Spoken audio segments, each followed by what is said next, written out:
I saw the interview of the LSK president and I was surprised that she was arrogating herself the position of a judge. We have presented the evidence to court. How did she assess that it was not watertight? And how did she assess that he did not miss the threshold? That is a court process, you know. And there is no court that admits a charge sheet that is defective, you know. There must be a prima facie evidence that shows clearly that there was burning of courts, there was burning of shops, there was cases of stealing of guns, and so defines clearly the acts of terrorism in the Prevention of Terrorism Act. It's very clear. It's even in black and white. As long as you're committing acts that are intended to create fear, destroy property, burn, they have whites instilling fear to the population and so forth.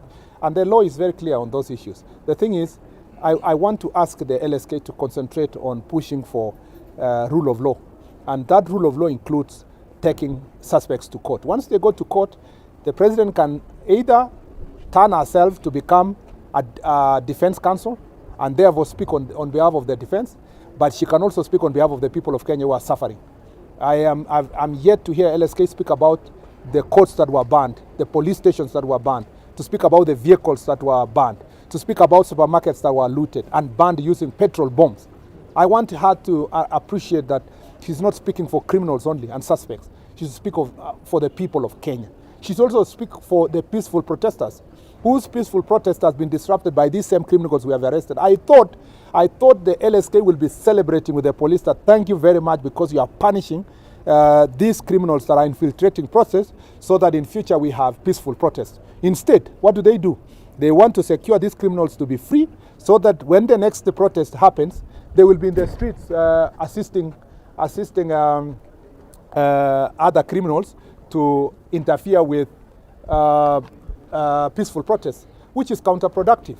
Any person who is pursuing peace should hold hands with the National Police Service and the security chiefs to get rid of these criminals so that in future then we will have peaceful protests in the country that are purpose-driven, not burning of properties. I want to tell Madam President, my former good student, that on this one she's damn wrong. Yeah, she is actually on the wrong side of history. She needs to quickly salvage her reputation by siding with criminals and terrorists and trying to defend them. And I want to tell also the opposition they are very damn wrong on this one.